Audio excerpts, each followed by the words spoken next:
자, 세금 혜택 부활시키는 등록임대 법안 국회 통과는 언제 될지 모른다고 하네요. 아, 이거 참 안타깝습니다. 당초 정부가 23년도 1분기에는 3월까지는 아파트를 신규 등록 허용을 하고 2분기에는 기존처럼 주택임대 사업자 인센티브를 복원한다고 했는데 벌써 지금 4분기입니다. 4분기. 과연 이게 통과될 거냐? 부정적이긴 합니다. 한번 봅시다. 한국경제에서 나온 기사고요. 23년 11월 7일 여야 합의 불발로 1년째 표류하고 있다. 이달 종부세 고지서 받는데 생계형 사업자 한숨 깊어진다. 왜 임대주택 등록했는데 종부세 고지서에 한숨을 쉬냐. 이거 혜택 안 되는 걸 등록해서 그런 거거든요. 어떤 건지 보여드릴게요. 국회 아파트 등록 임대사업자에 대한 세제 혜택을 담은 법안이 올라와 있지만 통과는 쉽지 않을 거라는 우려가 나온다. 저도 솔직히 말씀드리면 그렇게 크게 기대하지는 않고 있습니다. 지금 여야 간에 워낙 그 전국이 대치되는 그런 상황이라서 여야 합의 불발로 제대로 된 논의조차 시작하지 못하고 있어서인데 특히 이제 종부세 고지서가 곧 나오죠. 11월 말 되면. 그래서 생계형 등록 임대사업자의 분노가 커지고 있다. 여러분들이 이제 임대주택을 등록하신 분들, 주택임대 사업자 분들이 뭐 집부자다, 뭐 부자다, 뭐 이게 다 그렇게 생각하실 수 있는데 다 그런 건 아니고요. 여기 나온 것처럼 말 그대로 생계형이신 분들도 있고 더 중요한 건 뭐냐면 이조차도 안 되는 분들도 꽤 많아요. 그리고 저는 강조드리고 싶은 게 이거예요. 주택임대 사업자잖아요. 사업자잖아요. 그쵸? 사업자이기 때문에 사업이라는 건 뭐예요? 안 되면 내가 접을 수도 있어야 돼요. 근데 주택임대 사업자는요. 접을 수가 없어요. 왜냐? 의무임대 기간을 준수하지 못했다 그래가지고 과태료를 내요. 근데 그 과태료가 한 채당 3천만 원입니다. 그리고 그걸 그리고 그게 이제 임차인 동의를 받아도 과태료 내는 거고요. 그 과태료 안 내려면 포괄 양수도로 해가지고 다른 임대사업자한테 넘겨야 되는데 두 가지 문제가 있어요. 첫 번째, 아파트는 신규 등록이 안 되기 때문에 어차피 포괄 양수도 양수할 사람을 찾을 수가 없고요. 두 번째는 나 죽겠으니 이거 네가 이어받아라 이건데 뒤에서 잠깐 설명드리겠지만 혜택이 거의 없는 경우가 많이 있거든요. 그러면은 나 살자고 지금 다른 사람을 끌어오라는 거야 지금? 이게 또 할 짓이 못 되거든. 그래서 진짜 조심해야 된다. 자, 봅시다. 장기 일반 민간 임대주택. 이게 이제 과거에 준공공이라고 불렸던 거고요. 이 장기 일반 민간 임대주택 10글자죠. 이거는 세법에서 말하는 장기 임대주택하고 아무 상관이 없습니다. 그래서 이 장기 일반 민간 임대주택은 여러분들이 이제 지자체에서 쓰는 말이고요. 근데 여러분들이 대부분 종부세 혜택이라든지 양도세 혜택 이거 받으려고 등록하는 거거든요. 그거는 장기 임대주택이에요. 세법을 봐야 돼, 세법을. 이게 어렵다는 거 벌써.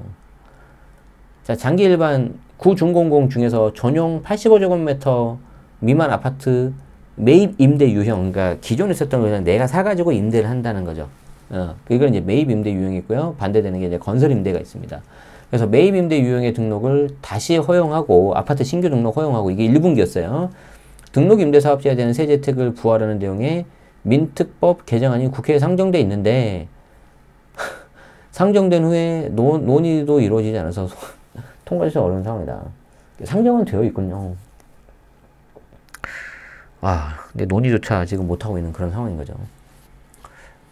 사람이라는 게 그런 것 같아요. 뭐랄까 이게 일단 사람이 절대 합리적이지 않고 감정의 동물이거든요. 그래서 이제 여야가 이제 강대강으로 대치를 하다 보면 그 강대강으로 대치하는 그 포인트가 있잖아요.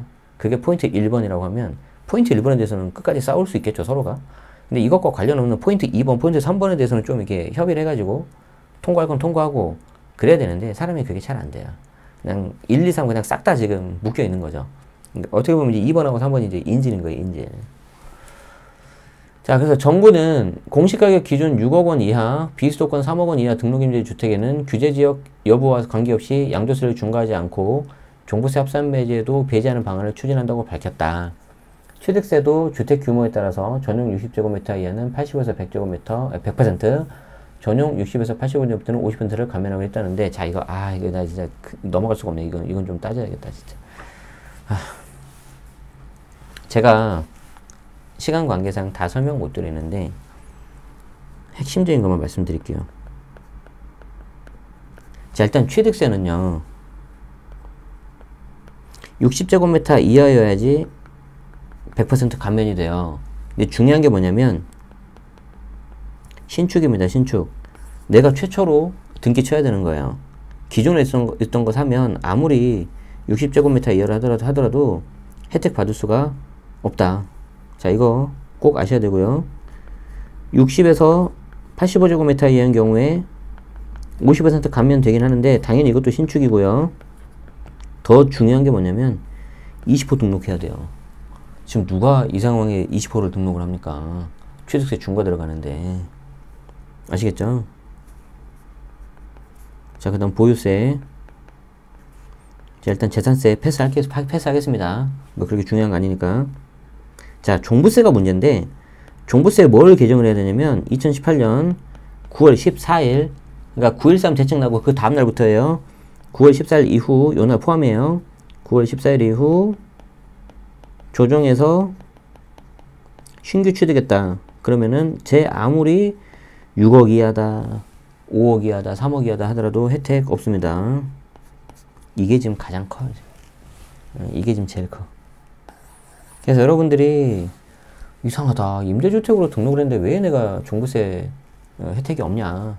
이렇게 하신 분들은 다 지금 이거예요. 이거 빨리 풀어야 돼요. 자, 그리고 이제 말 나온 김에 양도세도 마찬가지예요. 양도세도 똑같아요. 중과 배제할 때 9.13 대책에 의해서 조정 신규 대책 신규 조정으로 취득하면 혜택이 없는데 대신 양도세 중과는 양도당시로 판단을 하지 않습니까?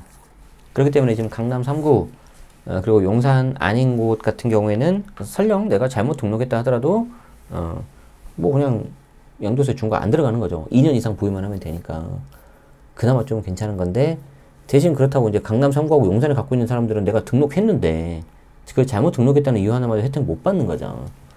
그래서 지금 요렇게 해야 되는데 이 지금 뭐 한 서너 줄 보면은 뭐 별거 아닌 것 같이 보이지만 이게 엄청나게 많은 히스토리와 그런 게 있는 겁니다. 자, 모두 2020년 문재인 정부에서 발표한 710 대책에서 폐지된 내용이에요. 6.17 때부터 이제 쪼기 시작해가지고 곧바로 한 달도 안 돼서 7월 10날 710 대책 나오면서 다 폐지가 됐죠. 그러나 시간이 지나면서 꼭 이 등록임대사업제도가 집값폭등의 원인이 아니라는 목소리가 힘을 얻은 데다가 이때 이제 자동말소, 자진말소가 들어서 이제 그렇지 않아도 복잡한 제도가 이제 훨씬 더 많이 복잡해지는 거죠. 그러다 보니까 이제 임차인 등록 임대 시장이 위축돼서 임차인 피해만 늘었다는 비판이 제기됐다. 굉장히 좀 말씀드리기는 좀 조심스러운 내용인데 전세 사기 중에서 아주 일부 같은 경우에는 말 그대로 저 종부세 납부를 못하니까 임차인한테 다 말을 하고 이제 내가 이제 이 사업을 못할 것 같다 해서 이제 하는 경우도 있어요. 근데 이제 대부분이 지금 좀 나쁜 마음을 갖고 하니까 이제 문제가 되는 거죠. 어쨌든 좀 굉장히 심각합니다, 이게. 정부 세제 혜택이 부활하려면 민특법이 먼저 개정돼야 되는데 여기에 대해서 여야 간의 견해차가 너무 크죠. 이게 이 부동산 시장을 바라보는 시각이 너무 달라요. 그리고 지금 현안에 밀려서 논의도 못하고 있다. 이거는 뭡니까? 정치적으로 지금 막 맞붙어 있는 것들이 있잖아요. 이거가 상관없는 거. 자, 그럼 이제 요대로 된다면 내년에 이제 자동 폐기가 그냥 될 가능성이 높죠. 그럼 이제 내년 총선 되고 새로운 국회가 구성이 되면서 이제 다시 또 뭔가 해야 되는 거죠. 그럼 이제 그동안에 어떤 선의의 피해를 받는 사람들은 어떻게 하라는 겁니까? 그래서 1년 가까이 세제 혜택을 부활을 기다리고 있었던 이 사업자의 불만은 커지고 있다. 저도 이 불만이 커지고 있는 사업자 중에 한 명입니다. 저도 여러분과 같은 동지다, 동지. 성창엽 대한주택임대인협회장은 약속한 혜택을 일방적으로 폐지한 지난 정부. 자, 여기서 중요한 게 요거 지난 정부. 지금 정부 아니에요.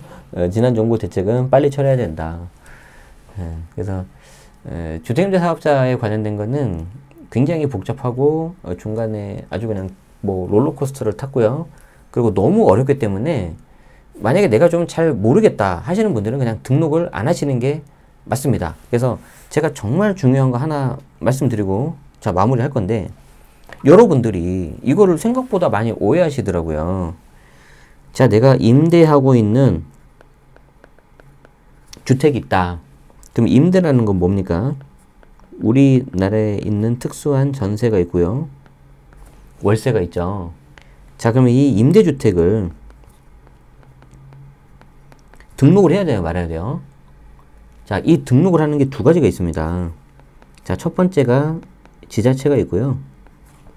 두 번째가 세무서가 있는데, 세무서 같은 경우에는 현재 의무사항이에요. 단, 임대소득 비과세는 제외예요. 그럼 임대소득 비과세가 어떤 걸까? 자, 내가 1주택이다. 근데 전세를 주고 있다. 그럼 이거 비과세예요. 과세 대상이 아니라고요. 그럼 세무서 등록 안 해도 돼요.